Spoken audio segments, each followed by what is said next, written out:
In the ancient lands of Mesopotamia, where the Tigris and Euphrates rivers wove their paths through fertile plains, the Assyrian Empire rose to become a colossus of power and influence.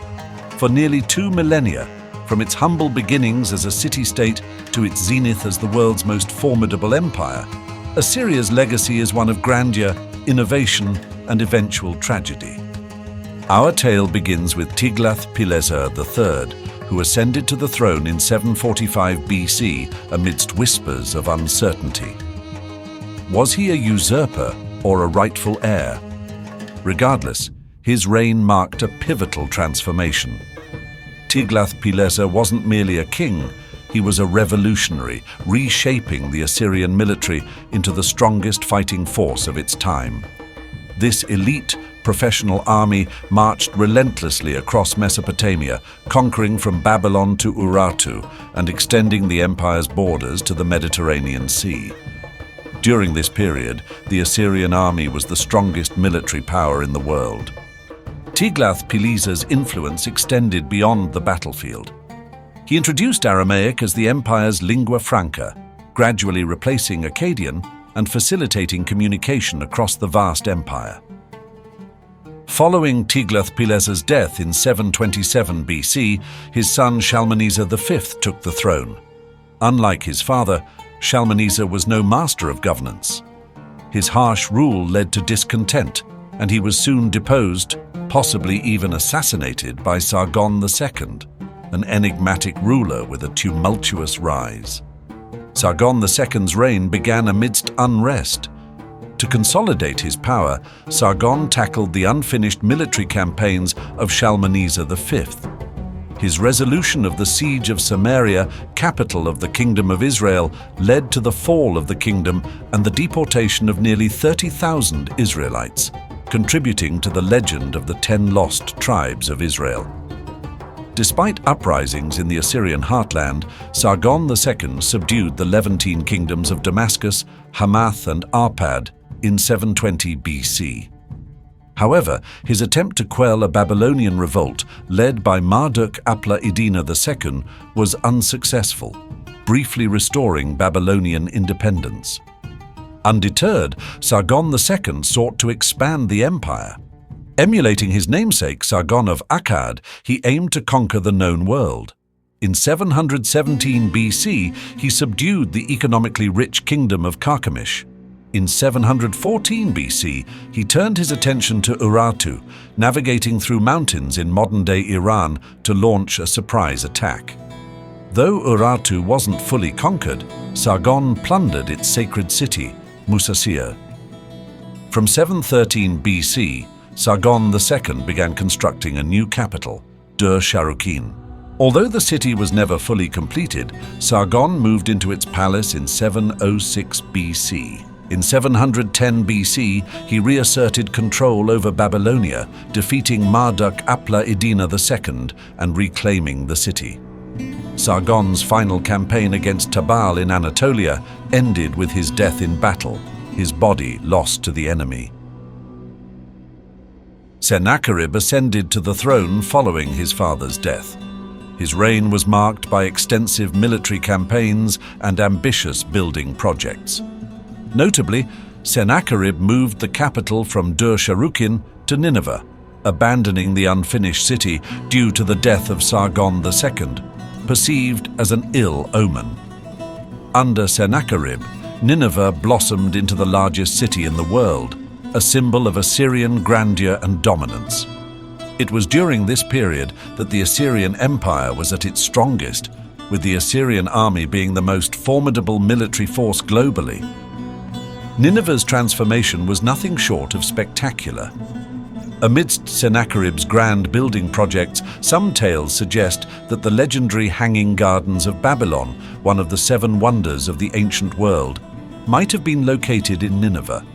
The lush, terraced gardens, which enchanted visitors with their beauty and engineering marvel, were possibly part of Sennacherib's grand vision for his new royal capital, adding a touch of splendor to his ambitious city. Sennacherib's military campaigns began in 703 BC with a successful assault on Babylon, defeating Marduk-Apla-Iddina II. Babylon was plundered but not harmed, and a puppet king was installed. In 701 BC, Sennacherib turned his attention to the west, where King Hezekiah of Judah had renounced Assyrian allegiance. Sennacherib subdued various rebel states and besieged Jerusalem. The details of the siege's conclusion are unclear, but Hezekiah submitted, and Jerusalem's tribute was sent to Nineveh. In 699 BC, Sennacherib placed his eldest son, Ashur-nadin-shumi, on the Babylonian throne. However, Marduk-Apla-Iddina continued his rebellion with Elamite support. In 694 BC, Sennacherib launched a naval campaign to destroy Elamite bases, but was unable to prevent the Elamites from capturing Ashur-nadin-shumi and installing a new puppet king. After capturing Nergal-ushezib, Sennacherib attacked Elam again, plundering the kingdom. However, the Elamites returned to Babylon, installing another rebel leader, Mushezib-Marduk. Babylon fell to the Assyrians in 689 BC after a lengthy siege, with the city being utterly destroyed. Following Sennacherib's murder by his sons Ardamulisu and Nabushar-Usur, Esarhaddon faced a brutal civil war. In 6 weeks, he defeated his brothers and their supporters, leaving him deeply distrustful, particularly of male relatives. He executed their families and associates, securing his position. To legitimize his rule, Esarhaddon rebuilt Babylon, issuing a proclamation that portrayed the destruction of the city as a divine act. The reconstruction of Babylon included meticulous rebuilding of its temples, including the Asagila, with precious materials. Under Esarhaddon, the Neo-Assyrian Empire reached its greatest extent. His military campaigns expanded the empire from Nubia in the southwest to the Zagros Mountains in the northeast, including the Levant, southeastern Anatolia, and Mesopotamia. His most significant achievement was the conquest of Egypt in 671 BC after a failed attempt in 673 BC. Defeating Pharaoh Taharka, Esarhaddon captured the pharaoh's family and placed Assyrian governors along the Nile. To ensure a smooth succession, Esarhaddon designated his eldest son, Shamash-shum-ukin, as heir to Babylon and his favored younger son, Ashurbanipal, as the heir to the Assyrian throne. Although the reasons behind this choice are unclear, it may have been due to Shamash-shum-ukin's possible Babylonian maternal lineage. Esarhaddon's mother, Nakiah, issued a treaty ensuring Ashurbanipal's acceptance as king, and Esarhaddon secured vassal agreements with rival powers, including the Medians and Persians. Esarhaddon's death, in late 669 BC, saw Ashurbanipal and Shamash-shum-ukin ascend to their thrones peacefully, validating Esarhaddon's succession plans. Ashurbanipal's reign, while marked by impressive military achievements, is most famously remembered for his extensive library of Ashurbanipal. Established as the first systematically organized library in the world, it housed over 30,000 clay tablets containing a wealth of knowledge, including stories, poems, scientific texts, and more. This library was considered Ashurbanipal's greatest accomplishment and ensured that many ancient Mesopotamian texts survived the ages. Ashurbanipal, who after ascending to the Assyrian throne and witnessing his brother Shamash-shum-ukin's grand inauguration as king of Babylon, faced immediate and pressing challenges. Egypt, restless under Assyrian dominance, had erupted in rebellion shortly before the death of Esarhaddon. Pharaoh Taharka, who had been previously subdued by Esarhaddon in 671 BC, led this new uprising. Ashurbanipal, determined to restore order, embarked on a decisive campaign around 667 BC. His army marched through the Egyptian heartland, reaching as far south as Thebes, sacking cities along the way and quelling the revolt. Necho I, the former king of Sais, was appointed as a vassal ruler to restore stability. However, Ashurbanipal's troubles with Egypt were not over.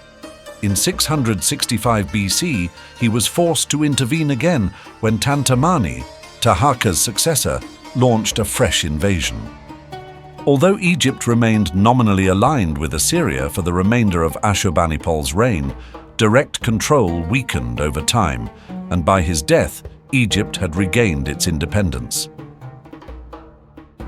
In the years following his Egyptian campaigns, Ashurbanipal turned his attention elsewhere. His most notable achievements included his 2 wars against Elam, a long-standing adversary. After defeating Elam in his initial campaign in 653 BC, Ashurbanipal was faced with a renewed uprising in 647 BC. His response was severe. The 647 to 646 BC campaign involved the brutal plunder and destruction of Elamite cities, including the capital, Susa. The campaign was marked by the destruction of Elamite deities' statues, desecration of royal tombs, and the salting of the earth to prevent future growth. Ashurbanipal's inscriptions reveal his intent to eradicate the Elamites as a distinct cultural entity. Hostility between Ashurbanipal and his brother Shamash-Shum-ukin simmered throughout their reigns. Despite Esarhaddon's likely intention for the two to be equals, Ashurbanipal's dominance over Shamash-Shum-ukin led to tension. When Shamash-Shum-ukin declared war on Ashurbanipal in 652 BC, much of southern Mesopotamia rallied to his cause. Initially, Shamash-Shum-ukin gained significant ground, but by 650 BC, Ashurbanipal's forces had besieged Babylon and other key cities. Babylon fell in 648 BC, and Shamash-Shum-ukin met a grim fate, traditionally believed to be suicide by fire. However, the exact nature of his death remains unclear, with sources only indicating that he met a cruel death and was consigned to a fire. The transition from Ashurbanipal's reign to that of his successor, Ashur-etil-ilani, is shrouded in mystery due to sparse records. It is known that Ashurbanipal died a natural death in 631 BC. Though his military exploits were formidable, Ashurbanipal's era is remembered for the extraordinary cultural achievements and monumental ambitions that marked his reign. Ashur-etil-ilani's rule from 631 to 627 BC was marked by a brief period of instability. His ascent to the throne did not come easily, and Nineveh, the grand city of Assyria, experienced a flurry of unrest. His chief eunuch, Sin-shumu-lishir, played a crucial role in quelling the rebellions and securing the new king's position. Despite these efforts, Ashur-etil-ilani was perceived as a weak ruler. His palaces were modest compared to the opulent constructions of his forebears, and he is not recorded to have undertaken the grand military campaigns or hunts that defined the Assyrian kingship. In 627 BC, the throne passed to Sin-sharishkun, Ashur-etil-ilani's brother. The transition of power, though seemingly smooth, was fraught with its own challenges. Sin-sharishkun faced immediate threats, including a rebellion led by the ambitious general Sin-shumu-lishir, who briefly seized northern Babylonia. This unrest likely contributed to the rise of Nabopolassar, who sparked a rebellion in 626 BC, laying the groundwork for the Neo-Babylonian Empire. The Neo-Babylonian Empire, allied with the Medes, launched a relentless campaign against Assyria. In 614 BC, the Medes struck a devastating blow by sacking Assur, a city that had long been a cornerstone of Assyrian power. The storm gathered as the Medes and Babylonians turned their sights on Nineveh. In the summer of 612 BC, they besieged the city. August brought the fall of Nineveh, and with it, a brutal sack that saw the end of Sin-sharishkun. The city's fall marked the collapse of the Assyrian Empire's heart. In the final throes of the Assyrian Empire, Ashurbanipal II emerged as the last beacon of resistance. Rallying the remnants of the Assyrian army in Haran, he faced the Medes and Babylonians in a desperate struggle. Yet the forces of the Medes and Babylonians proved too overwhelming, and in 609 BC, Haran fell. Ashurbanipal II likely perished soon after, around 608 to 606 BC, as the once mighty Assyrian Empire came to an end. Though the Assyrian Empire's reign ended in ruin, its legacy lived on through its remarkable rulers. The Sargonid dynasty, with kings like Sargon II, Sennacherib, Esarhaddon, and Ashurbanipal, had steered Assyria to the zenith of its power. These kings are remembered not just for their conquests, but for their contributions to civilization, from monumental building projects to the preservation of knowledge. As the Assyrian Empire crumbled, the spirit of the Assyrian people did not vanish with the fall of their cities.